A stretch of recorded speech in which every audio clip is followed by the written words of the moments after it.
Bienvenue dans le Green Letter Club, la chaîne qui décortique les grands sujets écologiques. Aujourd'hui, nous allons parler de notre système agroalimentaire en crise. Année après année, ce système pousse les paysans et les paysannes à disparaître, ainsi que leur accès aux terres. Ce système basé sur les pesticides, les engrais artificiels, la propriété privée, exploite les corps, les terres et les écosystèmes, contribuant au dépassement de la majorité des limites planétaires. Existe-t-il d'autres systèmes alternatifs qui peuvent à la fois nourrir le monde tout en contribuant à des sociétés plus égalitaires et écologiques? À quoi ressemblerait la paysannerie dans ces systèmes alternatifs? Pour parler de ces sujets, j'ai le plaisir d'accueillir Morgane Audy. Morgane est maraîchère en Bretagne et coordinatrice générale de Via Campesina, un mouvement international rassemblant plus de 200 millions de paysans et de paysannes qui défend une agriculture paysanne ainsi que solidaire pour la souveraineté alimentaire. Dans cet épisode, nous allons parler de pourquoi notre système agroalimentaire est aujourd'hui destructeur pour les paysans, les paysannes, les terres et la planète,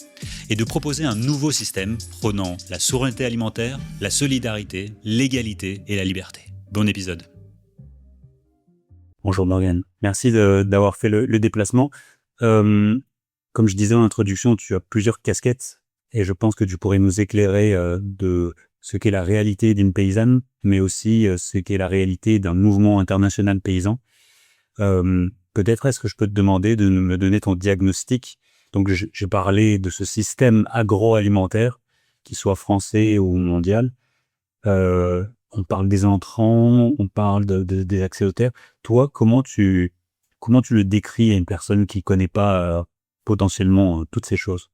D'abord, merci pour l'invitation. D'abord, je suis paysanne moi-même. Je fais du maraîchage dans le Morbihan et je fais partie de la Confédération paysanne. Et la Confédération paysanne fait partie de la Via Campesina, le mouvement paysan mondial. Pour faire un diagnostic, c'est assez contrasté. Je pense que d'abord, il faut pouvoir dire que encore aujourd'hui, ce sont les paysans et les paysannes, et en grande majorité des petits paysans, petites paysannes, qui produisent l'essentiel de la nourriture que mangent les gens dans le monde. Il y a eu plusieurs études qui prouvent en particulier le rôle essentiel des paysans et des paysannes sur les fermes de moins de 2 hectares. C'est le cas très fortement en Asie, en Afrique, mais aussi dans les pays riches. En fait, il y a eu des études assez récentes qui montrent que plus de 30% de l'alimentation dans les pays riches vient de petites fermes. Donc, on n'est pas du tout les derniers des Mohicans. On reste encore très important dans le monde entier. Mais par contre, on subit partout dans le monde des politiques qui, honnêtement, qui parfois sont assez proches de volonté de nous annihiler complètement, de nous exterminer complètement, que ce soit par l'accaparement des terres, que ce soit par la privatisation des semences paysannes, que ce soit par le fait de nous interdire l'accès à l'eau, que ce soit dans pas mal de pays par des expulsions violentes à cause des conflits militaires, liés très souvent à des violences massives contre les femmes paysannes, avec des viols, enfin voilà, toute une série de violences en particulier contre les femmes paysannes. Et tout ça fait que c'est difficile de continuer à tenir bon comme paysans et paysannes. Alors nous, à la Via Campesina, on est persuadés que pour construire un avenir d'espoir, un avenir positif pour l'humanité, il faut des paysans et des paysannes nombreux. Et donc on veut tenir le pouls, on veut rester sur nos terres, on veut continuer à produire de l'alimentation, mais on fait face à des attaques massives, à la fois de multinationales, de l'agroalimentaire, de multinationales minières aussi, extractivistes, et aussi d'un certain nombre d'États qui soit attaquent directement les paysans et les paysannes, soit n'en ont pas grand-chose à faire et ne nous protègent pas. Voilà. Donc, c'est pas complètement négatif. On n'est pas disparu. On est encore là. Mais par contre, on a besoin, enfin, on résiste. Et je crois qu'on a besoin de soutien, voilà, parmi les mangeurs et les mangeuses, parmi tous les gens, toute la population, pour continuer à résister. Tu utilises beaucoup, et on a utilisé en introduction aussi le mot paysan, paysanne. C'est quoi la différence entre agriculteur, agricultrice, exploitant agricole, paysan? Enfin, est-ce que c'est que de la sémantique ou derrière il y a beaucoup plus derrière ces mots? Pour moi, le mot agriculteur, agricultrice, il est très froid et il renvoie à quelque chose qui est très lié à la volonté de modernisation agricole après la Seconde Guerre mondiale. que l'administration a voulu imposer et qu'un certain nombre de syndicats, voire de gens qui travaillaient la terre, voilà, ont voulu se débarrasser du mot de paysan qui faisait passéiste, qui faisait démodé. À la Confédération paysanne, en tout cas, on a voulu récupérer ce mot-là aussi pour dire la fierté qu'on avait des gens qui nous avaient précédés. Voilà, de tous ces paysans, tous ces paysannes à travers les siècles et les millénaires qui ont développé les systèmes alimentaires, qui ont développé l'agrobiodiversité, qui ont nourri tous nos ancêtres. Et voilà, on pense qu'on peut en être fier. Et donc, pour nous, utiliser ce mot-là, c'est une fierté. Ça veut dire aussi l'attachement au territoire. On n'est pas juste des techniciens, que c'est pas un métier voilà complètement détaché du vivant et de l'émotionnel. Pour nous, on revendique au contraire le fait qu'on ait on fait un travail qui est pleinement ancré dans la vie, dans le vivant, dans la relation avec tout le reste de la nature, avec la terre, avec les animaux, avec les eaux, les pierres. Et ça, c'est plus qu'un métier, en fait. Ce qui est intéressant là-dedans, peut-être, je ne sais pas si on va vers le passé un tout petit peu pour revenir vers le présent, mais cette notion de paysans et paysannes, il y a aussi, tu as mentionné cet attachement à une terre. Évidemment, en filigrane, il y a qui contrôle cette terre et qui contrôle ce qui est cultivé. Enfin, souvent, c'est assez binaire pour les personnes qui ne font pas de la paysannerie. C'est, on a besoin de blé, on met des terres pour le blé, mais à qui appartient? Qui choisit qu'on fait du blé de certaines sortes et pas d'une autre? Pourquoi du blé et pas une autre céréale? Etc., etc. Donc, comment tu perçois cet aspect-là de paysan, terre et modèle d'occuper cette terre au final? Et ça, c'est des conflits millénaires, en fait. Il y a des conflits autour du contrôle des terres depuis des centaines et des centaines d'années, depuis que des princes ont commencé à essayer de créer des États. Et en fait, pendant très longtemps, le contrôle des terres, il visait pas tant à contrôler les terres que de contrôler la main-d'œuvre. Mais en fait, il s'agissait d'obliger des gens à venir travailler au service de princes ou alors de dignitaires religieux pour permettre l'accumulation de pouvoir au service de ces princes ou de ces dignitaires religieux. Et pour ça, on avait besoin de capturer de la main-d'œuvre, de la rendre servile. Et donc, il y a eu toute une circulation, de gens qui étaient capturés et qui étaient obligés de devenir paysans, et puis qui très souvent cherchaient à s'échapper et à redevenir, on va dire, des peuples autochtones. Mais ces peuples autochtones pratiquaient aussi l'agriculture, souvent une agriculture plus mouvante, plus mobile, justement pour pouvoir échapper à la prédation. Mais disons qu'il y a eu des circulations comme ça entre agriculteurs et donc c'est assez récent finalement que ça date du XXe siècle que des États et ou des entreprises multinationales cherchent à contrôler les terres pour les terres en elles-mêmes. Ça vient de la puissance liée à la mécanisation et aux énergies fossiles et au fait que à présent, mais ce qui est quelque chose de complètement fou, une seule personne, un agriculteur est capable de cultiver plus de 1000 hectares avec des grosses machines, voire même que certains envisagent l'agriculture sans paysans.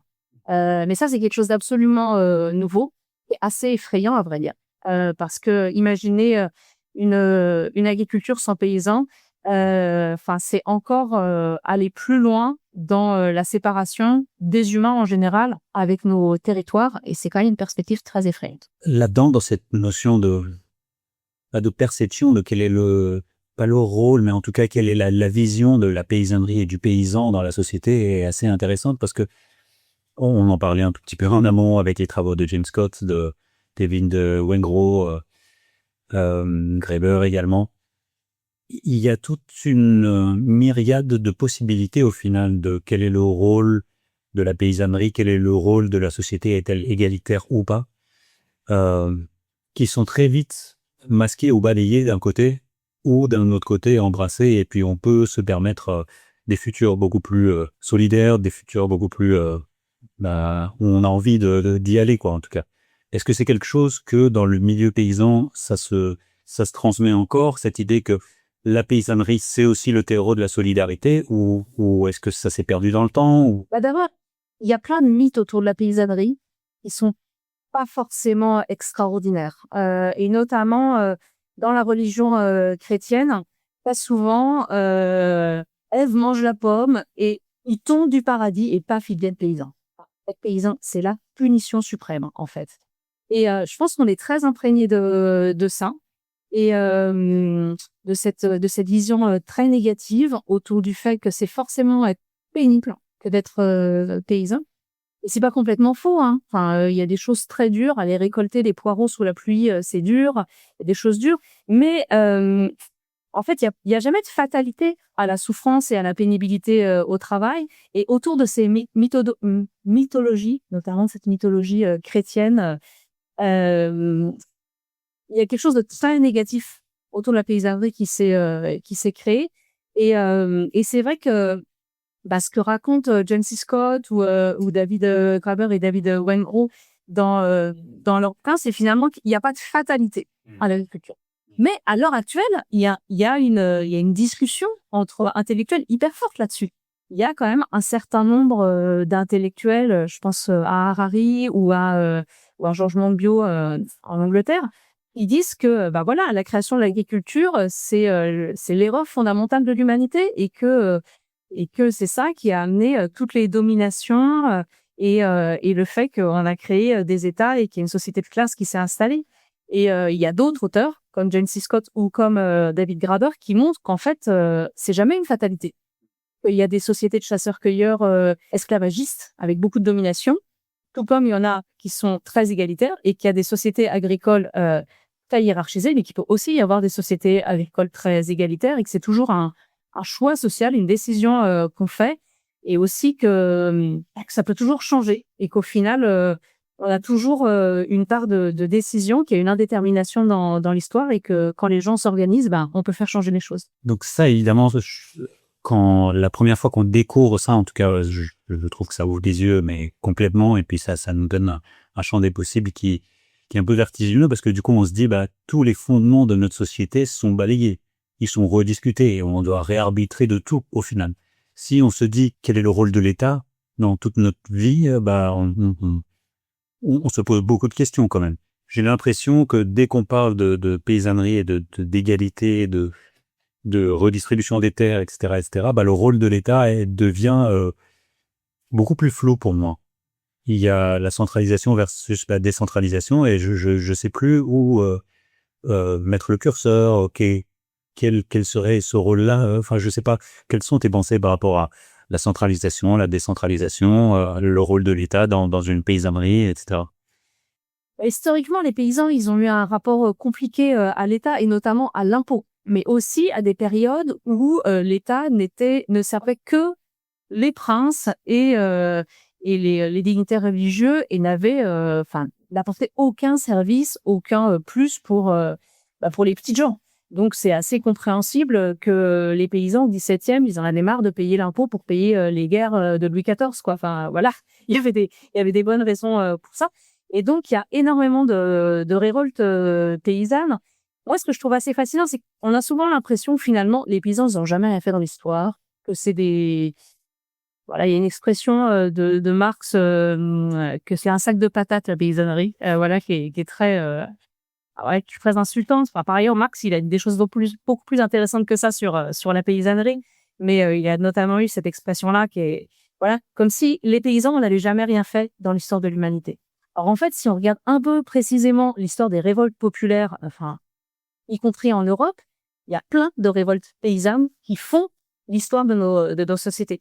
Alors, moi, je suis absolument passionnée par la guerre des paysans allemands au XVIe siècle.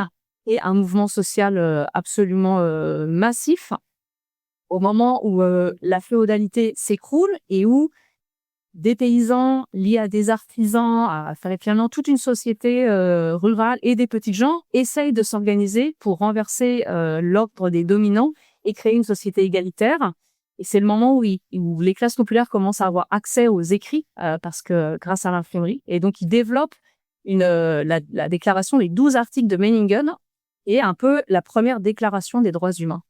Et notamment avec le droit de choisir ses représentants, le droit de ne pas être soumis à des corvées harassantes, mais aussi le droit d'utiliser les communs, les forêts, les terres communes. Et donc du coup, cette revendication en fait égalitaire de la part des mouvements paysans, elle est hyper présente. Ensuite, elle est aussi hyper présente pendant la Révolution française. Et malheureusement, on l'a un peu oublié, ce rôle des paysannes et des paysans vraiment dans les mouvements égalitaires contre les privilèges et pour accéder à une reconnaissance que oui, on peut travailler la terre et être des humains et être des citoyens et participer à la vie politique au même titre que n'importe qui d'autre. Et donc ces luttes paysannes, elles ont été assez essentielles en fait dans l'histoire de nos sociétés et on les a vraiment oubliées. Et en tout cas, moi en tant que paysanne et puis en tant que syndicaliste paysanne, je trouve que c'est important de rappeler ça parce que je pense que aujourd'hui, dans la situation dans laquelle on est, notamment de crise écologique, on peut pas penser que on va tout régler grâce à plus de croissance, de science et de technologie. Il y a aussi un rapport au territoire, au vivant à reconstruire. Et ça, c'est quand même beaucoup entre les mains des paysannes et des paysans. Pas que, mais c'est beaucoup entre nos mains. C'est notre quotidien de travailler la terre, d'être entouré d'arbres, de prendre soin du vivant. Et donc, moi, je suis persuadée que dans le contexte historique là, du début du XXIe siècle, tous ceux qui prennent soin au quotidien de la terre, c'est-à-dire les paysans, les paysannes, ceux qui font la pêche, les pastoralistes, les peuples autochtones, on doit être au cœur des solutions qui sont proposées et donc on doit pouvoir participer à toutes ces discussions. C'est drôle parce que venant de la ville et ayant surtout habité dans la ville, mon imaginaire de révolution, de lutte, etc., c'est le terreau, c'est la ville, quoi. C'est le prolétariat. Et on oublie souvent que le prolétariat a été arraché des territoires, des paysans, de la paysannerie, et que c'est pas forcément deux luttes séparées, c'est des fois des luttes communes, des fois c'est des luttes qui ne se parlent pas aussi. Donc, élargir la focale, comme tu le mentionnes, est quand même plus qu'essentiel, en oubliant aussi que tous les mouvements, il y a eu les enclosures, etc. C'est un peu le début du capitalisme également, quoi. Enfin, ce qui s'est passé dans les champs, c'est traduit au final dans les villes par après, quoi. Oui, puis il y a une circulation très forte entre ville et campagne. En fait, très souvent, les paysans et les paysannes sont paysans une partie du temps et qu'une autre partie du temps vont travailler dans les villes ou dans les mines. Ça, c'était le cas en Europe jusqu'au milieu plus ou moins du XXe siècle, mais c'est encore le cas dans beaucoup de pays du Sud où il y a beaucoup de gens qui sont paysans pendant la saison principale et puis ensuite qui vont travailler soit dans des usines, soit dans des mines et puis qui reviennent et qui amènent une partie de leur salaire qu'ils ont gagné en ville ou dans l'industrie pour investir dans leur ferme. C'est pas forcément quelque chose de négatif d'ailleurs cette circulation entre ville et campagne. Mais c'est vrai qu'en tant que paysans, en tant que ruraux, on est loin des centres de pouvoir et donc concrètement c'est parfois plus compliqué d'avoir accès à celles et ceux qui décident, d'avoir accès à la décision politique parce qu'on est plus éloigné.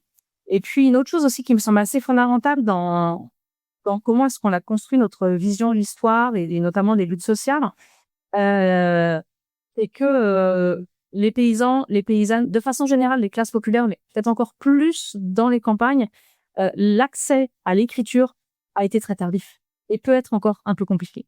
Alors moi, j'ai l'impression que n'est reconnu dans les sphères académiques, intellectuelles, que celles et ceux qui écrivent des bouquins.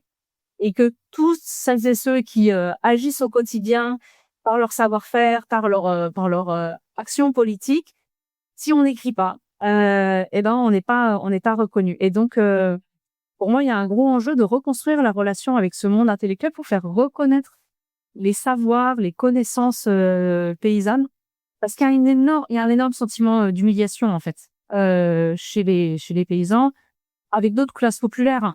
Mais et cette humiliation, elle est problématique. Enfin, moi, je considère notamment que une partie des raisons pour lesquelles il y a des classes populaires qui votent à l'extrême droite à l'heure actuelle, c'est lié à ce sentiment d'humiliation, lié à cette exclusion du cercle des connaissances. Et donc reconnaître les immenses savoir-faire des gens qui n'ont pas de diplôme, mais qui travaillent depuis qu'ils ont 14 ans et qui ont de l'or dans les mains et qui ont un savoir-faire et des connaissances intellectuelles du réel, c'est vraiment très important si on veut réconcilier nos sociétés.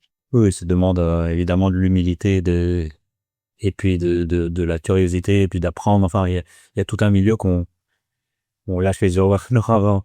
Dans la nature, ils savent pas se nourrir, ils savent pas faire grand-chose de leur propre. Et c'est pas forcément que les urbains, parce qu'en fait, de la même façon, une personne qui va aider les personnes âgées au quotidien et qui donne du soin, bah, elle va pas faire la une des journaux, malheureusement, alors que elle a une connaissance, un savoir-faire, voilà, elle connaît la vie, quoi. Et ça, c'est essentiel et pas assez valorisé. De toute façon générale, tous les travaux liés aux soins. Et moi, je considère qu'en tant que paysanne, on fait partie de ce travail de soins, de ce care, qui est très important. Mais c'est très souvent les métiers féminins, ces travails de soins, ils sont invisibilisés, ils sont sous-payés, ils sont voilà. Et en fait, face à la crise du vivant, remettre au centre, surtout celles, un peu ceux, mais surtout celles qui travaillent à la vie, ça me semble essentiel et c'est essentiellement des petites gens, en fait. Oui, évidemment, tous les travaux de Joan Tranto et etc. sur le care sont super intéressants. Ça peut paraître un peu lointain, ce qu'on vient de discuter, c'est des questions quasi anthropologiques de quelle est la place par rapport à le territoire, par rapport à l'égalité, la liberté. On va aussi proposer des systèmes alternatifs. Juste par rapport à ce qui se passe aujourd'hui, tu parlais de ce modèle d'aujourd'hui, extractiviste, qui accapare, qui exploite. En tant que personne qui ne vient pas de la paysannerie, on entend des choses, on entend le Mercosur, on entend la nouvelle loi du plomb, on entend plein de choses et on sait pas. Enfin, on sait que c'est vraiment pas idéal. On sait tout ça, mais on n'arrive pas à les interpréter, les ressentir au plus proche de nous. Toi, quand tu entends la politique agricole commune ou certains de ces points, comment tu les comprends et qu'est-ce qu'on doit comprendre, nous, qui ne connaissons pas suffisamment tous ces aspects-là? À l'heure actuelle, ce que les gouvernements demandent aux paysans, aux agriculteurs, c'est d'être compétitifs sur les marchés internationaux. En fait, il s'agit de gagner des parts de marché sur les marchés internationaux. C'est vraiment une histoire de balance commerciale. Et nous, à Via Campesina, dans les mouvements paysans, on rejette vraiment très fortement cet objectif-là. Nous, notre boulot, c'est pas d'être en compétition avec les autres producteurs d'alimentation à l'autre bout du monde. Notre travail, c'est de produire une alimentation saine pour nos concitoyens là où on est, et de le faire en respectant les écosystèmes, nos territoires, nos voisinages, voilà. Et le problème de cette priorité donnée à la compétitivité par les gouvernements, c'est que du coup, pour être compétitif, très souvent, il faut surexploiter les ressources locales, que ce soit, alors par exemple l'eau, et puis très souvent il faut détruire. Voilà, c'est plus facile de produire un max à fond très rapidement à peu cher quand on peut utiliser toute la palette des pesticides. Finalement, les pesticides aident à être compétitif. On peut produire. Pour l'essentiel, vraiment, on peut produire sans des pesticides. Par contre, être compétitif sur les marchés mondiaux sans pesticides, ça, c'est très compliqué. Et en fait, clairement, là, ce qu'ont montré ces gouvernements-là avec la loi du plomb, c'est que finalement, on va continuer à signer des accords de libre-échange, on va continuer à nous demander d'être dans la compétitivité. Et pour faire ça, on va nous autoriser à utiliser les trucs les plus dégueulasses pour l'environnement, mais aussi dégueulasses pour notre santé. Et ça, c'est quelque chose qu'il faut dire quand même. Les premières victimes des pesticides, ce sont les paysans et les paysannes. Le nombre de gens dans les campagnes qui ont des cancers, des lymphomes, qui meurent à 50 ans ou à 60 ans de ces saloperies, c'est vraiment tragique. Souvent, les gens, ils osent pas le dire parce qu'en plus, il y a de la honte. Et donc, en fait, moi, je m'oppose très fort aux gens qui disent oui, les agriculteurs émettent des pesticides, c'est des salauds et tout ça. Sachant le niveau de maladies auxquelles font face notamment celles et ceux qui doivent mettre ces pesticides, c'est pas de gaieté de cœur, mais du coup, on nous pose nous, les paysans, le monde agricole, on nous met devant un choix impossible. C'est pas possible d'être compétitif sur les marchés mondiaux sans utiliser ces produits-là. Du coup, si on veut sortir des pesticides, si on veut sortir des engrais de synthèse, si on veut aller vers l'agroécologie, et c'est une nécessité, il faut sortir de cette logique de compétitivité, il faut sortir de ces accords de libre-échange.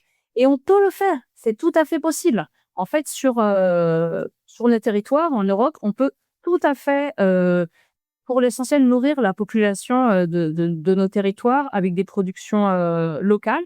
En plus, ce sera certainement des aliments de meilleure qualité et ça n'empêche pas du tout d'aller importer du café ou du cacao. Enfin voilà, ça veut pas dire vivre en autarcie, mais ça veut dire sortir de la logique où on fait passer le commerce international, la compétitivité, avant la souveraineté alimentaire. Et nous, ce qu'on revendique, c'est que la souveraineté alimentaire, ça doit passer avant. D'abord, on assure le fait qu'on produit une alimentation saine, de qualité pour toutes et tous, pas juste pour les riches, mais vraiment pour toutes et tous. Et ensuite, on fait de l'échange international, notamment avec les pays qui souhaitent recevoir nos exportations. Parce que la souveraineté alimentaire, faut que ce soit pour tout le monde. C'est pas juste la souveraineté alimentaire française. Et puis par contre, basique, on va essayer de choper les marchés au Sénégal ou en Inde. Non, ça, c'est pas possible. Il faut aussi qu'on respecte la souveraineté alimentaire des autres peuples, des autres pays. Et dans ce cadre-là, on peut avoir un commerce international positif pour tous les peuples et qui ne soit pas une destruction des productions locales. Mais pour l'instant, ce système axé sur la compétition internationale, ça nous détruit tous, qu'on soit en France, qu'on soit au Mali, qu'on soit au Brésil ou en Inde, ça détruit toutes les paysanneries du monde au profit d'une toute petite poignée d'entreprises multinationales qui, elles, gagnent des milliards. Et souvent, plus il y a des crises, plus elles gagnent des milliards. C'est passé au début de la guerre en Ukraine, c'était quand même hallucinant. En fait, la guerre commence, il y a une panique sur les marchés boursiers des denrées agricoles. Les prix des céréales montent en flèche. Du coup, un certain nombre de pays qui sont dépendants des importations, je pense notamment à l'Égypte, voilà, un certain nombre de pays arabes, n'arrivent plus à acheter les céréales sur les marchés internationaux parce que c'est devenu trop cher à cause de la spéculation. Et c'est les moments où les grandes entreprises de commerce de céréales, hein, que les ABCD, Arcam Daniel, Bunch, Cargill et Dreyfus, c'est le moment où elles ont fait le plus de profit, ces entreprises-là. Concrètement, elles ont gagné de l'argent sur la mort de dizaines de milliers de personnes qui n'ont pas pu se nourrir correctement à cause de la spéculation. Et donc, nous, on veut sortir de cette vision de l'alimentation et de l'agriculture comme une marchandise et vraiment défendre le fait que l'alimentation, c'est un droit et que pour ça, on a besoin de politiques publiques pour défendre la production agricole locale un peu partout, une production de qualité et le fait que tout le monde puisse avoir accès à une alimentation de qualité. Alors pour nous, le droit des paysans, ça va avec le droit à l'alimentation pour toutes et tous aussi. On va en revenir un peu plus tard sur pas mal de ces points, sur comment mettre ça en place au niveau global, parler un peu plus de la VA compétition aussi pour les personnes qui ne connaissent pas. Par rapport à cette compétitivité, comment sortir de ce jeu-là en tant que paysanne? Comment ça se fait que toi, tu as réussi ou que tu œuvres sur une autre avenue que une collègue ou un collègue sur ce modèle compétitif? Est-ce que c'est réellement un choix? Quels sont les choix qu'on fait à l'intérieur de ces choix-ci? J'imagine que tout le monde n'a pas un choix, mais enfin voilà. Comment toi tu as choisi et tu as pu mettre ça en œuvre et quelqu'un d'autre ne le fait pas, ou est-ce que c'est volontaire? Est-ce que ça n'est pas volontaire? Bon, d'abord, je m'en sors pas si bien que ça. J'arrive pas à payer un SMIC, par exemple. Voilà, donc c'est avoir un revenu digne quand on est paysan, c'est pas facile. Le secteur agricole, c'est un des secteurs où il y a le plus d'inégalités dans les revenus. C'est-à-dire qu'il y a des très très riches, où il y a vraiment des très riches. Hein. Il y a des multimillionnaires dans l'agriculture, des très gros céréaliers qui touchent beaucoup d'aides PAC, qui par ailleurs sont administrateurs d'un certain nombre d'immenses coopératives. Voilà, donc il y a des très riches, une toute petite minorité. Et puis, il y a une grande majorité de gens qui s'en sortent pas, qui galèrent, qui sont surendettés, qui travaillent comme des tarés pour 500 € par mois. enfin voilà, il faut pas non plus être misérabiliste. Il y a aussi des gens hyper riches en agriculture, mais c'est plutôt le niveau des inégalités qui est problématique. Et désolé, du coup, j'ai un peu perdu ta question. Non, mais par rapport à un collègue, un voisin, Ah, c'est ce qui fait qu'on s'en sort ou pas. qu'on Voilà. sort de ce modèle, quoi, ouais. En fait, on est obligé de trouver des niches où on va essayer de trouver des prix un peu moins minables que ce que pourrait nous proposer la grande distribution en conventionnel. Et pour ça, moi, je suis en bio et je vais sur les circuits courts. Donc, je fais un marché, je travaille avec une AMAF et il y a des familles super sur ma commune, voilà, qui viennent chercher des paniers de légumes et qui s'engagent à l'année à acheter ma production. Mais je vais pas aller dire à tous les paysans français, faites comme moi, parce que concrètement, si tout le monde faisait comme moi, La cannibalisation, oui. on s'en sortirait pas. Ouais. Donc en fait, on est dans des stratégies individuelles sur nos fermes pour essayer de s'en sortir, dans des stratégies de niche pour essayer de trouver des prix qui nous permettent d'avoir un revenu où on s'en sort. Mais si on veut que tout le monde s'en sorte, il faut changer les politiques agricoles. Il faut faire en sorte qu'il y ait des prix agricoles liés au coût de production. Il faut faire en sorte que l'industrie agroalimentaire ou les supermarchés soient obligés d'acheter à tous les agriculteurs à un prix qui couvre les coûts de production et y compris qui paye notre travail ou le travail de nos salariés. Aussi, il faut dire, c'est très important, que les plus exploités dans le système agricole à l'heure actuelle, c'est pas les paysans, c'est souvent les salariés agricoles, les travailleurs agricoles, qui très souvent sont des travailleurs migrants. Et eux, c'est les derniers maillons de la chaîne qui subissent toute la chaîne de l'exploitation. Et donc très souvent, quand un paysan a du mal à s'en sortir et qu'il a besoin d'embaucher de la main-d'œuvre, il va exploiter ceux qui sont derrière eux. Et donc c'est une chaîne d'exploitation qui est inacceptable. Et c'est aussi pour ça qu'on demande des prix liés au coût de production pour pouvoir faire en sorte que toutes celles et ceux qui travaillent dans l'agriculture, mais aussi dans l'alimentation en général, soient payés correctement. Et ça vaut aussi pour tous les gens qui travaillent dans les abattoirs, dans les légumeries. Ce sont des boulots super durs, très dévalorisés et qui sont essentiels. Enfin, je veux dire, on réussirait pas, on ne pourrait pas manger, on ne pourrait pas, voilà, collectivement avoir un système alimentaire si on n'avait pas toutes ces personnes qui travaillent dans l'alimentation et l'agriculture. Et le niveau des salaires, il est minable tout du long, que ce soit chez les paysans, les travailleurs agricoles, les gens qui travaillent dans les légumeries et les abattoirs, partout, c'est une honte, alors qu'en fait, c'est les métiers essentiels. Alors voilà, on est des travailleurs essentiels. D'ailleurs, pendant le Covid, on avait le droit de travailler parce que si on s'était arrêté, il n'y avait plus rien qui pouvait fonctionner, plus personne n'aurait pu manger. Donc, on a continué à travailler malgré le Covid. Et donc, pour ça, il faut des politiques publiques. Et donc, nous, on a des propositions très concrètes qui peuvent aller, par exemple, sur la sécurité sociale de l'alimentation.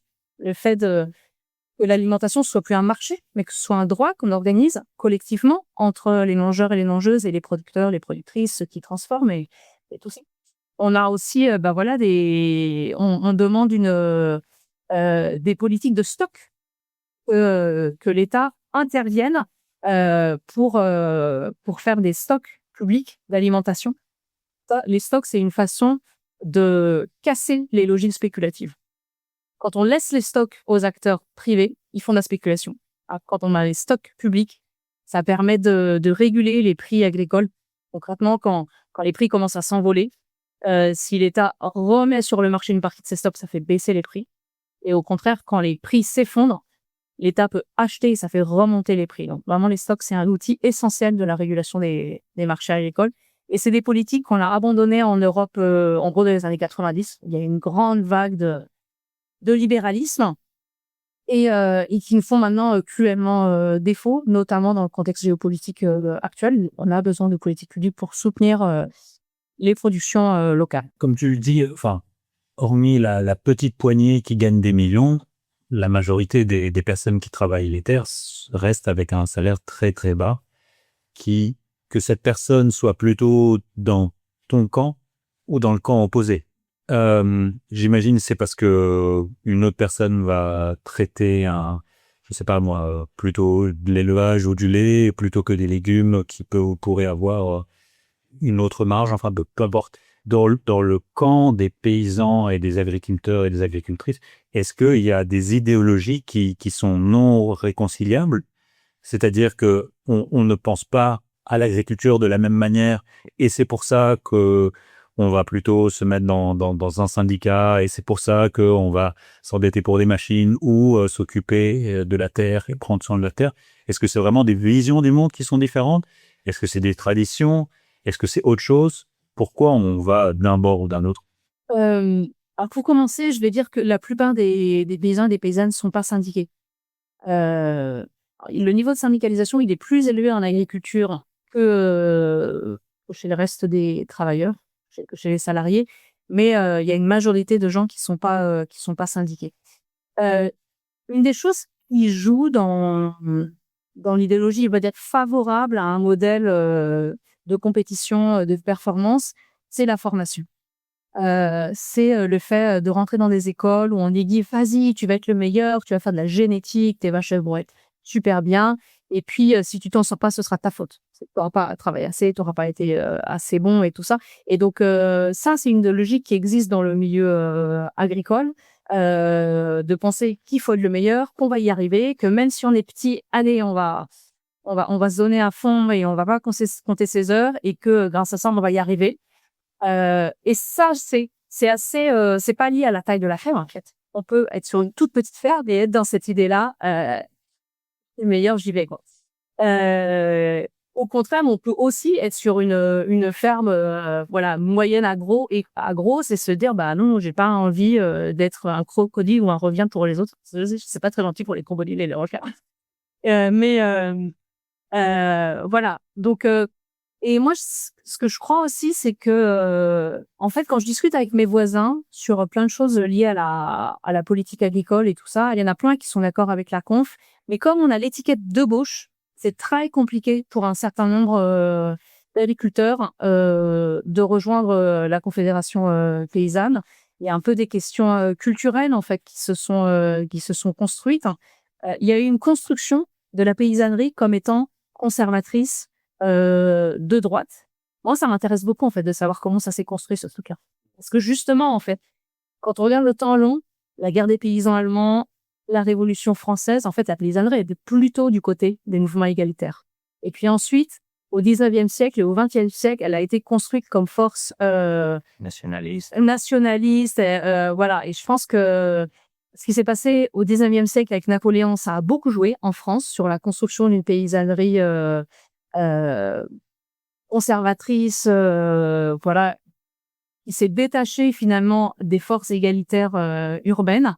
On a aussi construit le bon paysan nationaliste contre le vilain ouvrier révolutionnaire.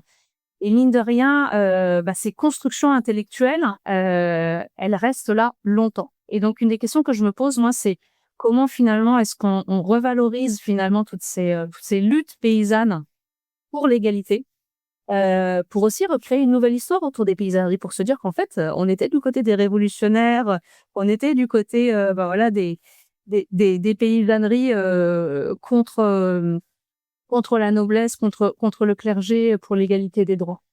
Une autre réflexion que je me suis faite ces dernières années, c'est aussi que au 19e siècle, en fait, la conquête de l'égalité, elle se fait tout au cours du 19e siècle, après la Révolution française. C'est très lente et elle se fait au moment d'une nouvelle vague de colonisation au 19e siècle. Et finalement, les hommes des classes populaires européennes, ils finissent par acquérir la citoyenneté, le droit de vote et tout ça à la fin du 19e siècle, au même moment où il y a toute une partie de l'humanité, les peuples des pays du Sud, toutes les personnes qui sont racisées, qui, à cause des théories racistes et coloniales, perdent leur statut d'humain. Et je me pose la question, j'ai pas de réponse, hein, mais je me demande si du coup, pour un certain nombre d'hommes des classes populaires blanches, l'idée que les Noirs, les femmes, les peuples du Sud gagnent ce statut d'égalité, ils se disent pas est-ce que ça va pas être à notre dépens? Que nous on a gagné notre citoyenneté quand eux ils l'ont perdu.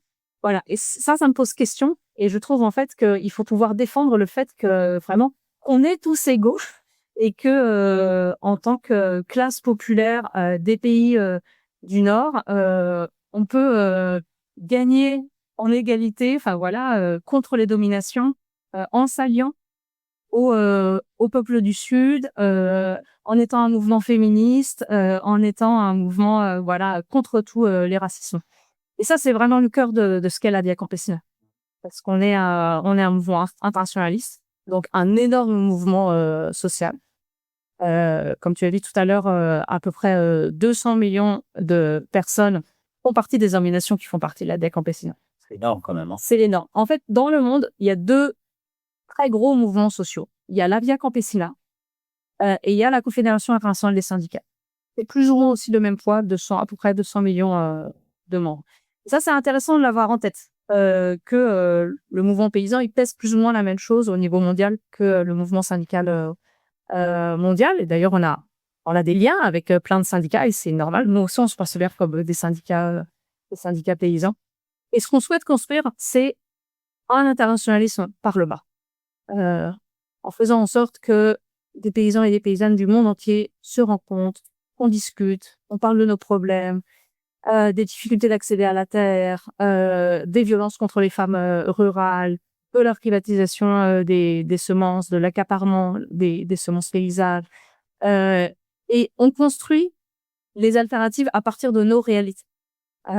Et du coup, par exemple, la souveraineté alimentaire, maintenant, ça a été énormément repris et manipulé. On a même un ministère de l'Agriculture et de la Souveraineté alimentaire en France, mais c'est une idée qui est venue des mouvements paysans, de nos discussions, en fait, en se disant que, bah voilà, c'est pas possible d'être souverain dans un pays si on peut pas décider de comment est-ce qu'on produit l'alimentation, comment est-ce qu'on distribue l'alimentation. Et donc, la souveraineté alimentaire, c'est central pour l'autodétermination des peuples. Quand on a ces discussions de transition socio-écologique, etc., et venant du bas en plus, il y a très peu d'exemples aussi construits et aussi évolués que la Via Campesina. Je pense que, bon, vous avez plein d'endroits avec... Il y a toute une gouvernance assez complexe derrière tout ça, mais je trouve qu'avoir autant de personnes et venant par le bas et discutant, et au final, vous êtes un parti qui est interlocuteur avec l'ONU, avec plein d'instances. Enfin, vous êtes un contrepoids face à tout l'agro-business, quoi, au final.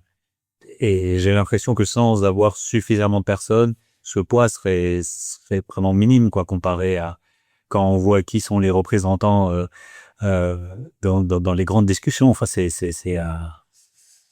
une folie, quoi. Donc, est-ce que c'est juste la quantité de personnes? Est-ce que c'est les idées? Qu'est-ce qui fait que la Via Campesina arrive à mobiliser un peu et pousser un peu le débat? C'est un mouvement social qui s'est construit au début des années 90, au moment où se constituait l'Organisation mondiale du commerce. Et en fait, les organisations paysannes, elles se sont réunies contre la libéralisation des échanges, contre la mondialisation économique, parce qu'on sentait bien qu'on soit paysan en France ou au Costa Rica ou en Inde ou au Canada, ça allait nous détruire, ce libre-échange. Et donc, on s'est unis, on a commencé à discuter et on a, petit à petit, on a construit un mouvement. Donc, on a une conférence internationale tous les 4 ans. Et puis ensuite, on est organisé par région, donc dans 10 grandes régions du monde. Donc, l'Europe, c'est une région. Il y a l'Amérique centrale, l'Amérique du Nord, l'Amérique du Sud, les Caraïbes, l'Afrique australe et orientale, l'Afrique centre et ouest, la région des pays arabes et d'Afrique du Nord, et l'Asie du Sud et l'Asie de l'Est et du Sud-Est. Et on est en train d'essayer de constituer une 11e région dans le Pacifique, autour d'Australie, Nouvelle-Zélande, mais aussi toutes les îles du Pacifique. Et donc, dans chacune des régions, on nomme un certain nombre de représentants à parité stricte. Ça a été vraiment une conquête. Au début, c'était pas du tout le cas. Au début, il y avait que des hommes. C'était vraiment la honte.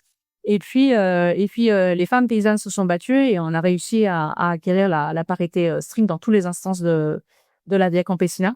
Et donc, il y a une commission de coordination internationale qui se réunit 2 fois par an. Donc, ce sont des paysans, des paysannes du monde entier avec un tiers de jeunes de moins de 35 ans, parce que c'est très important aussi pour nous que des jeunes puissent participer. Et voilà, on discute de toutes les questions qui nous concernent. On fait un plan d'action.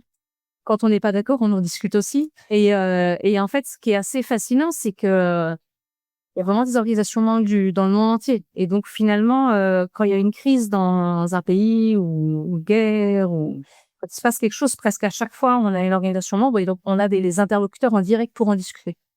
Et ça change sacrément la donne. Parce qu'en fait, entre ce qu'on entend dans les médias et notamment dans les médias mainstream et ce que peuvent nous dire des paysannes qui viennent de ces pays-là, souvent c'est assez différent finalement. On entend un autre son de cloche. Et moi, j'avais plein de certitudes avant d'avoir la chance de pouvoir participer à cette commission de coordination internationale et j'en ai beaucoup qui se sont effondrés. Enfin, notamment, je crois que j'avais pas pris bien conscience du poids passé et actuel de la colonisation, du poids passé et actuel du suprémacisme blanc, des logiques racistes, de l'impossibilité pour un certain nombre de pays du Sud de faire quoi que ce soit à cause à la fois du poids de la dette, mais aussi des interventions militaires occidentales. Ouais, ça chamboule beaucoup, mais ça fait du bien. Et je crois que dans les organisations paysannes, en fait, on est toutes les organisations paysannes qui font partie de la Via Campesina, on a changé parce qu'on fait partie de la Via Campesina. Et notamment, je pense que, par exemple, à la Confédération paysanne, on a beaucoup appris des femmes des organisations paysannes d'Amérique latine sur le féminisme. Pareil, à la Conf, honnêtement, il y a 15 ans, c'était assez naze. Il n'y avait pas beaucoup de place pour les femmes. Et on a beaucoup appris du féminisme paysan et populaire des femmes d'Amérique latine. Elles nous ont formés. Et puis maintenant, ça nous permet d'être plus fortes. On a beaucoup appris sur la question des droits paysans de l'organisation paysanne indonésienne, qui, après la chute de la dictature de Suharto à la fin des années 90, ils ont beaucoup travaillé sur cette question des droits et ils ont porté auprès de l'ONU un projet de déclaration des droits des paysans et des autres personnes travaillant en zone rurale. Je l'ai amené ici. C'est une déclaration qu'on a travaillé, nous, entre paysans et paysannes, et puis ensuite qu'on a été porté à Genève au Conseil des droits humains, qui a été ensuite discuté entre les États. Ça a été très, très long. Ça a pris 18 ans. Mais ça a été cette déclaration sur les droits, déclaration des Nations Unies sur les droits des paysannes, des paysans et des autres personnes travaillant en zone rurale. Elle a été adoptée par l'Assemblée générale des Nations Unies en 2018. Et pour nous, en fait, c'est super important de voir nos droits reconnus, nos droits aux semences, nos droits à la terre, nos droits à la participation. C'est parce qu'en fait, on est très souvent les paysannes et les paysans dans le monde, enfin notamment dans les pays du Sud, on a l'impression qu'on n'a pas de droits. Et du coup, voir que les Nations Unies reconnaissent les droits des paysannes et des paysans, c'est très important. Et donc voilà, cette discussion autour des droits, elle a été beaucoup portée par l'organisation paysanne indonésienne. Et puis, nous, on l'a repris en Europe et maintenant, on se dit, en fait, aussi, nous, nos droits en Europe, en tant que paysannes et paysans, ils sont pas respectés. Par exemple, le droit à la terre, il est pas respecté. Faut être super riche pour avoir accès à la terre. C'est pas normal. Il faudrait des politiques publiques. Il faudrait une réforme à faire dans nos pays pour que n'importe qui, y compris si on n'a pas beaucoup d'argent, qu'on puisse accéder à la terre et on puisse devenir paysan et paysanne. Ça devrait pas être le privilège de ceux qui sont fils ou filles d'agriculteurs ou de ceux ou celles qui ont beaucoup d'argent et qui peuvent payer très cher pour acheter des terres. Donc voilà, donc c'est ces échanges internationaux qui nous enrichissent et qui nous permettent d'avancer en compte. Et c'est assez impressionnant parce qu'en fait, il y a très souvent des revendications qui sont construites à l'autre bout du monde et qu'on retrouve dans les manifestations agricoles. Je pense il y a eu un mouvement paysan en Inde en 2021-2022, énorme. Il y a eu 1 million de paysans qui ont encerclé New Delhi pendant quasiment une année contre un projet de réforme des marchés agricoles qui était porté par le Premier ministre indien Narendra Modi. Ils ont réussi à faire échec à ce projet de loi après une très très longue lutte. Et partout, c'était marqué No farmers, no food. Pas de paysans, pas d'alimentation. Et ces slogans-là, on les a vus réapparaître ensuite pendant les mouvements à l'école en 2024, et puis on les voit encore là contre le Mercosur. Voilà, donc il y a on va dire aux multinationales des grandes entreprises, des grandes corporations, il y a réellement un internationalisme paysan où les idées circulent, les revendications circulent, et ça, je trouve ça très bon. Je me souviens, sur ces questions, oui, de féminisme, Hugo Cassier de l'atelier paysan, il me parlait des MST, et comment il s'était pris une claque en voyant le développement intellectuel de comment c'était structuré, de comment c'était carré et comment les revendications étaient hyper bien faites, les formations étaient super bien faites. Enfin, voilà, je pense qu'il y a tout un pan qui nous échappe au final, comme tu disais, c'est pas parce qu'on ne l'entend pas et qu'on le voit pas écrit quelque part que tous ces mouvements-là ne sont pas très très solidement structurés, codifiés. Ça, c'est aussi ça passe d'une personne à une autre, d'une génération à une autre, etc., etc. Ouais, et puis on se prend super souvent des claques. Quand, je voudrais donner un autre exemple, quand la guerre en Ukraine a commencé, quand la Russie a envahi l'Ukraine, on était tous forcément très choqués en Europe. Et on en a beaucoup discuté entre paysans, paysannes, et à un moment, des paysans maliens nous ont dit vous avez raison d'être choqués, c'est terrible quand un pays en envahit un autre, mais vous n'étiez pas aussi choqués quand la France a envahi la Libye.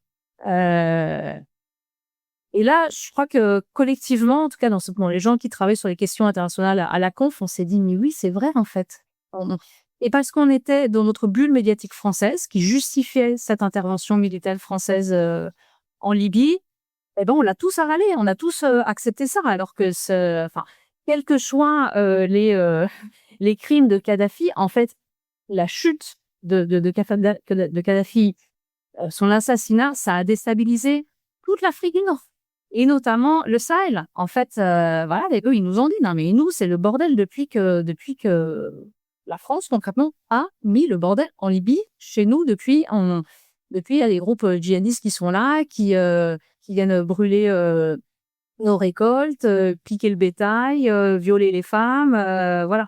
Et à partir de ce moment-là, on s'est dit, effectivement, il faut qu'on regarde l'impérialisme de notre propre État, de l'État français. On ne peut pas juste aller critiquer l'impérialisme américain ou l'impérialisme russe ou l'impérialisme chinois sans regarder devant notre nez les bases militaires françaises à l'étranger, la question de la dette haïtienne et comment est-ce que l'État français a construit la misère à Haïti, et les velléités toujours actuelles de l'État français d'aller s'ingérer là où il peut, malheureusement. Et donc, je crois que ça nous transforme vraiment d'une façon qui est indispensable. Alors moi, je suis persuadée que l'internationalisme, dans le contexte actuel, face à la montée de l'extrême droite, face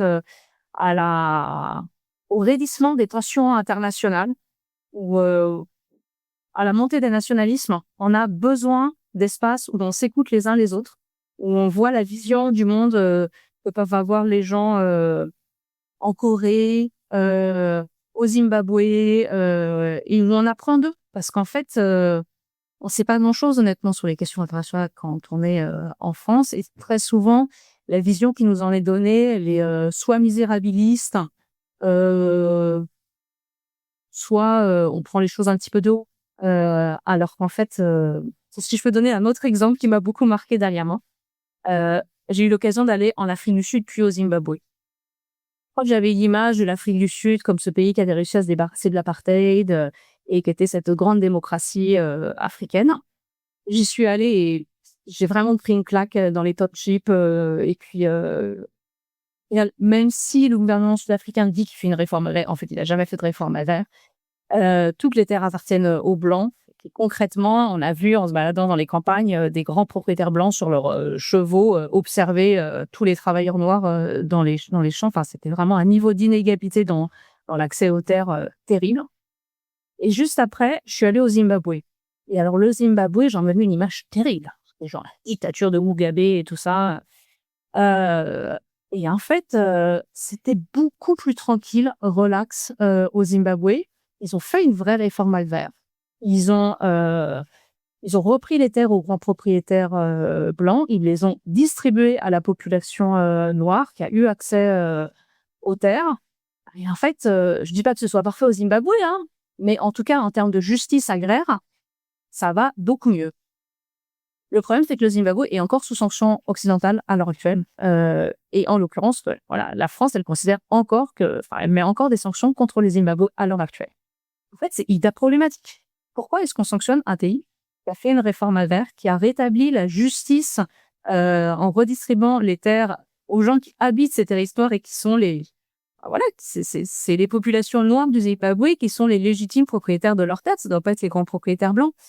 Voilà. Et en fait, hyper régulièrement, des choses comme ça, en allant rencontrer des paysans et des paysannes à l'autre bout du monde, on se rend compte de ces injustices et des histoires bizarres qui nous sont racontées à nous en Europe, où le Zimbabwe, il serait très, très, très méchant parce qu'ils ont fait la réforme agraire. Et par contre, on nous raconte que la réconciliation en Afrique du Sud, ça s'est très bien passé. Alors qu'en fait, moi, je trouve que peut-être en Afrique du Sud, peut-être qu'il faudrait moins qu'ils se réconcilient et plus qu'ils récupèrent leurs terres, les populations noires, parce qu'en fait, c'est un niveau d'injustice qui est inacceptable. Oui, non, mais c'est sûr qu'on est tellement aveugle non seulement d'histoire, de réalité dans différents territoires, et que si nous voulons proposer quoi que ce soit, ça, je trouve aussi la force de l'IA campusien, c'est que, il y a des luttes partagées, il y a des luttes contextuelles. C'est très territorial. Les médias bassines en France, c'est très territorial.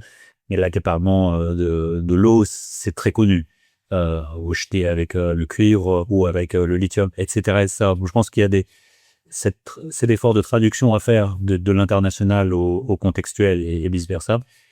Et peut-être qu'on peut conclure avec les quelques points que tu proposes pour établir une transformation systémique aussi de ce système agroalimentaire. Je les lis les 5 points, après on échange dessus. Donc on a parlé de réforme agraire, il faudrait avoir une réforme agraire au niveau international cette fois-ci. Avoir des échanges commerciaux, on en a parlé tout à l'heure, mais cette fois-ci basés sur la solidarité et la souveraineté alimentaire. Une généralisation de l'agroécologie. L'étendue des droits humains, donc ça, on vient d'en toucher un mot. Et puis renforcer l'internationalisme et combattre la militarisation et la répression. Comment tu vois ces points? Est-ce que tu veux commenter certains de ces points? Est-ce que tu veux qu'on parle de comment les mettre en place? Alors, tout d'abord, il faut dire qu'ils sont tous très liés. Faire une réforme agraire qui soit pas une réforme agraire vers l'agroécologie, au XXIe siècle, aujourd'hui, face à l'état de la planète, ça n'aurait pas de sens. L'autre chose que je voudrais dire, c'est que c'est pas juste des grandes revendications dans l'air comme ça. En fait, des choses qu'on travaille avec un certain nombre de gouvernements. Sur la réforme agraire, par exemple, d'ici 15 jours, va se tenir en Colombie une conférence internationale sur la réforme agraire et le développement rural, et une conférence intergouvernementale organisée par le gouvernement colombien, à laquelle vont participer des dizaines d'États du monde entier, y compris un certain nombre d'États européens, qui vont discuter de la réforme agraire. Et pour nous, c'est hyper important parce que on veut construire des politiques publiques, on veut obliger les États à construire des politiques publiques pour un partage juste des terres, des eaux et des territoires. Et donc, on a une relation avec les gouvernements qui parfois est positive. Par exemple, avec le gouvernement colombien, on arrive à construire quelque chose d'intéressant, à coopérer positivement. Et puis, parfois, c'est plus conflictuel. Et on est plus, dans des actions, dans des occupations de terre, on va en justice, voilà. Mais en tout cas, nous, on se revendique, on est légitime pour être des interlocuteurs à la fois des États et des institutions internationales. Voilà. Et donc, on veut construire des alternatives. Donc, la réforme agraire, là, avec cette conférence qui est essentielle dans 15 jours. Sur les questions commerciales, c'est aussi vraiment des questions importantes et je crois que je l'ai suffisamment dit, mais on est contre les accords de libre-échange, mais on n'est pas contre tout le commerce international. Et donc, on a construit au sein de la Via Campesina, mais aussi avec tous les réseaux alliés, parce qu'il y a aussi des mouvements de petits pêcheurs, des mouvements de peuples autochtones, des mouvements de pastoralistes, voilà. Et ça, c'est tout le mouvement pour la souveraineté alimentaire. On a construit une proposition de nouveau cadre international de commerce basé sur la souveraineté alimentaire. Quelles devraient être les règles du commerce international pour qu'elles soient positives pour les populations? Donc, le premier aspect, c'est qu'elles devraient respecter les droits humains. C'est un peu la base, mais à l'heure actuelle, en fait, au sein de l'Organisation mondiale du commerce, c'est pas le cas. L'autre chose, c'est que il faudrait privilégier d'abord la souveraineté alimentaire et ensuite le commerce et puis un certain nombre d'aspects importants. Par exemple, nous, il nous semble hallucinant qu'à l'heure actuelle, il y a un certain nombre de pays exclus du commerce international. Ce qui se passe à Cuba à l'heure actuelle, alors non seulement ils sont sous blocus, mais alors maintenant, en plus, les États-Unis empêchent tout transport de pétrole vers Cuba. Enfin, ils sont en train d'être complètement étranglés. Et pourquoi est-ce que c'est fou qu'on laisse un pays, les États-Unis, décider qu'un autre pays va être complètement bloqué de tout commerce international, en dehors de tout droit international. Il n'y a pas eu un vote à l'ONU pour décider de ça. Hein. C'est juste les États-Unis qui ont décidé tout seul. Donc voilà, s'opposer aussi à ces sanctions sur les questions commerciales, ça me semble essentiel. Et puis voilà, favoriser un commerce plus local, intra-régional, plutôt qu'un commerce au long cours, un certain nombre de choses. Et donc on va aller fin mars. Fin mars, c'est la réunion ministérielle de l'OMC qui va avoir lieu à Yaoundé au Cameroun. Et on va y aller, pour le coup, là, pas de renégocier avec les États à l'intérieur de l'OMC, parce qu'on pense que ça sert à rien. Je pense que l'Organisation mondiale du commerce, c'est une organisation fondamentalement viciée et qui ne sait faire que du libre-échange au service des entreprises multinationales. Mais on va y aller à l'extérieur pour proposer un autre cadre de commerce. Et alors ça peut paraître utopique, mais en même temps, vu l'état dans lequel est l'OMC à l'heure actuelle, en fait, il n'est pas du tout impossible que d'ici 6 mois ou 1 an, ça s'effondre complètement, cette organisation, et donc qu'il faille de toutes les façons reconstruire autre chose. Et donc nous, on est là pour essayer de faire des propositions assez concrètes à un certain nombre de gouvernements de bonne volonté pour pour avancer. Et ensuite, sur l'agroécologie, ce qui me semble important, c'est que ce qu'on veut construire, c'est pas juste quelques méthodes, on va dire, ou pratiques agroécologiques. C'est une nouvelle relation au vivant, qui soit pas dans la domination ou dans l'extractivisme, mais qui soit beaucoup plus inspirée finalement des traditions à la fois des peuples autochtones et des traditions paysannes, et qui sont des traditions qui existent dans le monde entier. Et aussi chez nous, en Europe. Alors, elles sont peut-être un peu plus enfouies, un peu plus lointaines, mais elles existent aussi. Et on sait, et c'est prouvé par beaucoup de scientifiques, qu'on peut produire suffisamment d'alimentation pour nourrir toute la population humaine avec des aliments de qualité, avec les méthodes de l'agroécologie. D'ailleurs, contrairement à ce qu'on pense souvent, l'agroécologie est souvent plus productive que l'agriculture conventionnelle, notamment dans les agroécosystèmes des pays du Sud, où les monocultures ne fonctionnent pas du tout et ne sont pas du tout productives. Et donc, en fait, promouvoir l'agroécologie, ça veut dire, dans beaucoup de pays, promouvoir des systèmes plus productifs. Un des gros problèmes auxquels on est confronté à l'heure actuelle, c'est tout le discours autour de l'économie verte et de la transition verte. Donc, très souvent, il ne s'agit pas de passer à l'agroécologie et de favoriser les petits paysans locaux, mais très souvent, il s'agit de marché carbone ou alors de s'accaparer les terres pour faire des énergies renouvelables, pour envoyer les énergies pour les multinationales qui vont extraire et nettoyer le lithium pour l'envoyer dans les pays du Nord pour les voitures des riches. Et, enfin, voilà. Et du coup, sur la conception aussi qu'on a de qu'est-ce que c'est une vraie transition agroécologique ou une transition verte, on va dire, il y a vraiment des visions complètement séparées. Et pour nous, il faut mettre au centre l'égalité de la dignité de tous les êtres humains. Si on met pas ça au centre, on risque d'avoir une transition verte par et pour les riches contre les pauvres. Et dans ce cas-là, les pauvres, ils se révoltent et c'est bien normal. Donc, du coup, vraiment construire cette égalité nord-sud, homme-femme, voilà, cette égalité internationaliste vers une transition écologique, c'est indispensable. Et il faut arrêter de croire que, enfin, toutes les histoires de zéro carbone net, de croire qu'on pourrait compenser nos émissions en allant planter des arbres souvent à l'autre bout du monde, en fait, ça ne marche pas. Et en faisant ça, on va s'accaparer les terres des paysans ou des peuples autochtones à l'autre bout du monde. Donc, en fait, moi, je considère qu'en Europe, on a une immense responsabilité parce qu'en fait, voilà, avec notre histoire coloniale, on est allé s'accaparer des tas de ressources dans le monde entier pour développer un système industrielle, agricole, voilà. Et si on veut maintenant aller vers plus de justice, il va falloir reconstruire un système social, économique, démocratique, basé sur nos ressources. Et donc, la souveraineté alimentaire, c'est aussi pour nous, du coup. Il va falloir aussi apprendre en Europe à se nourrir à partir de ce qu'on a, nous, sur nos territoires.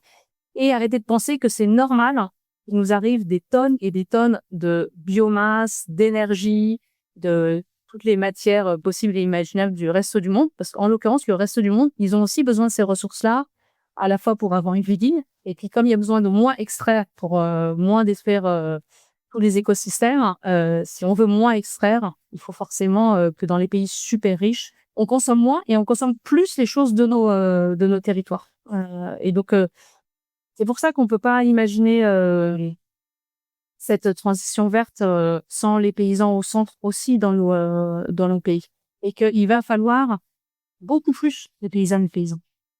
Parce qu'au final, on est ceux qui prenons soin au quotidien de la terre, du vivant, des plantes, des animaux. Et pour réussir à en prendre soin correctement et à arrêter de les exploiter, pour cesser d'être des exploitants agricoles et devenir des paysannes et des paysans, on a besoin d'être nombreux. Parce que si on n'est pas assez nombreux, on est juste dépassé par les événements et on n'y arrive pas. Et donc, du coup, il faut que plein de gens aient le droit de devenir paysannes et paysans en Europe. Qu'on acquiert le droit à la terre, le droit à un revenu juste aussi. Parce qu'on sait très bien qu'on ne va pas attirer des millions de jeunes pour devenir paysans si on gagne une misère, en fait. Alors voilà, il faut pouvoir avoir un revenu juste pour attirer des gens et que des gens aient envie de devenir paysans et paysannes. Pour conclure, peut-être, tu disais que les écrits et les livres n'étaient pas forcément le meilleur moyen d'apprendre ce qui se passe localement. Est-ce que tu as des ressources ou un moyen pour que les gens apprennent mieux ce qui se passe sur le terrain, qui viennent s'informer? Évidemment, le site de Via Campesina et tout, mais est-ce qu'il y a quelque chose que tu aimerais partager comme ressource pour mieux se documenter et pour mieux apprendre toutes ces luttes et puis s'engager plus localement, quoi? Alors, il y a une initiative vraiment très chouette, c'est les semaines de l'agriculture paysanne. C'est des débats qui ont lieu dans plein de territoires un peu partout en France, surtout organisés dans les universités, les écoles, mais pas que, où il y a des paysans et des paysannes, des travailleurs agricoles, des gens qui bossent dans les légumeries, les abattoirs et tout ça, qui viennent discuter de tout un tas de questions, des accords de libre-échange, de la DNC, là c'est quand même aussi un peu l'actualité, les questions sanitaires. Et ces moments-là, en fait, c'est super important. Ça crée du lien, ça permet pour les urbains d'aller concrètement rencontrer des paysans et des paysannes. Et voilà, et ça passe pas forcément par des grandes lectures, mais ces rencontres-là, ça me semble vraiment essentiel. Alors moi, j'encourage en tout cas, notamment les étudiants, à organiser des débats de ce genre-là, pour aussi lier la connaissance universitaire aux connaissances pratiques que peuvent avoir les paysans, les paysannes, mais aussi comme les artisans, enfin voilà, tous les gens qui bossent dans les territoires. Et enfin voilà. Donc ces rencontres-là, elles sont super importantes. Il y a j'ai vu toutes les activités qui sont liées aux semaines de l'agriculture paysanne qui ont lieu justement en février et c'est déjà super intéressant. Il y a plein de débats un peu partout. Mais voilà, ça je trouve que c'est une super initiative. Un grand merci, Morgane. Merci beaucoup. Et merci à vous tous et toutes d'avoir regardé jusqu'au bout. Je vais vous mettre des liens vers d'autres épisodes qu'on avait fait sur ces sujets-ci, notamment Raj Patel qui vous avait mis en relation, Hugo Cassier, plein de ces épisodes. Merci. Merci.